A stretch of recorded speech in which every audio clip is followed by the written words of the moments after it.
como organização não governamental portuguesa, qual a importância da vossa presença nesta Conferência Anual das Nações Unidas sobre as Alterações Climáticas? A Quercus é uma associação independente dos poderes políticos e dos poderes económicos.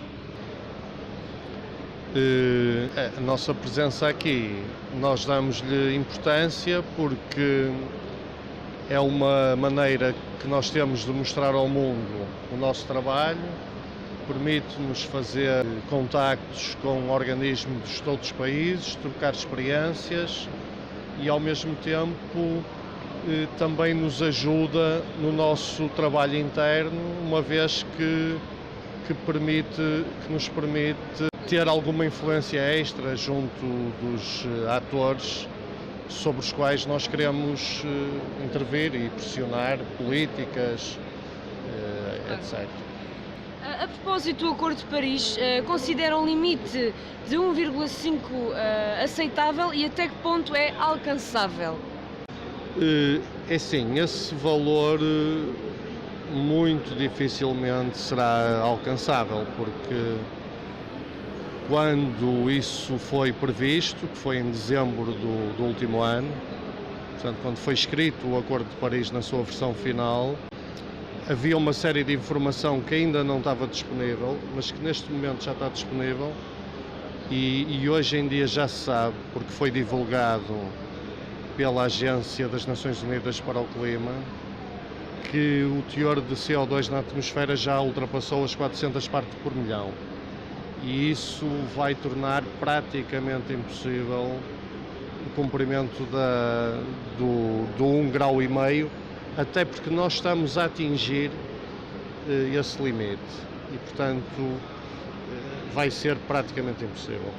As resoluções são tomadas a nível global, ou pelo menos a nível regional, ou então isso não resolve absolutamente nada, porque, como eu lhe disse há bocado, se Portugal deixasse de queimar carvão e petróleo de um dia para o outro, ia ter que importar energia de Espanha produzida a partir de carvão e petróleo. É importante sensibilizar a opinião pública, porque o que está a acontecer neste momento é que esta questão das alterações climáticas é uma questão complexa e ela está a ser tratada apenas numa esfera política ou então na esfera das organizações não governamentais especialistas neste assunto.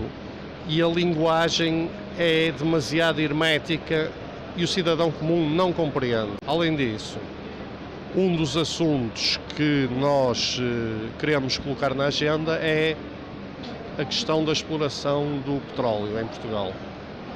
Porque não faz qualquer sentido, por um lado, o governo estar a assumir compromissos, ou a dizer que vai assumir compromissos, de queimar menos petróleo e depois, ao mesmo tempo, continua com prospecção e exploração de petróleo. Portanto, isso é completamente antagónico. Então, e tendo em conta o Algarve livre de petróleo, qual é o conceito por trás destes postais e a quem é que vocês pretendem, de facto, chegar desta forma? Bem, estes postais são dirigidos a responsáveis políticos, ao Primeiro-Ministro, Ministro do Ambiente, etc.